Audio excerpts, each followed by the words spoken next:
The bill empowering the government to begin the formal process of leaving the European Union has reached its final stages in the Commons. MPs are voting on more amendments, including whether to let EU nationals stay in the UK, before a final vote at about 2000 hours o'clock GMT. Labour MPs have been ordered to back it, but some are expected to rebel. If passed, the bill will authorise the Prime Minister to begin Brexit talks under Article 50 of the Lisbon Treaty. First, the European Union, notification of withdrawal, bill will have to go through the House of Lords. MPs are voting on the final set of proposed changes to the bill, which has so far survived attempts to amend it, before it goes to its third and final reading in the Commons. Leader Jeremy Corbyn has ordered his MPs to support the government's bill, whether his party's amendments are accepted or not, as he believes it would be undemocratic to ignore the will of the people, as expressed in last. However, Shadow Business Secretary Clive Lewis has vowed to oppose the bill unless Labour amendments are passed in the Commons. Questioned by reporters as he left home on Wednesday, he said, "I'm going to make my mind up. I don't know. I've got a lot on my plate. See what happens in the lobby today."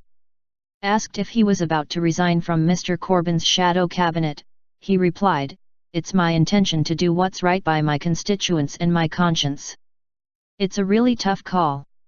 Shadow Brexit Secretary Sir Keir Starmer insisted Labour would keep chipping away at the government's plans, pushing for concessions on tariff-free access to the single market and the future of the UK's tax regime.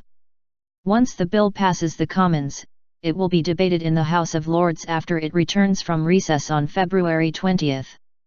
During the wide-ranging debate, Labour former Minister Caroline Flint said rules needed to be brought in to manage migration, as the net benefits had not been equally shared across the country.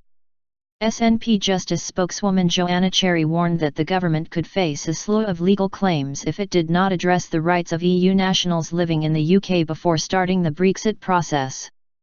Brexit Minister David Jones said once again that the government recognised the issue of EU nationals' rights was extremely important and will address it as a matter of priority.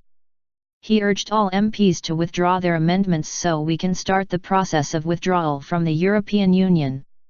On Tuesday, MPs rejected a bid by Labour's Chris Leslie to force the government to consult Parliament on the deal struck with the EU before it is finalised.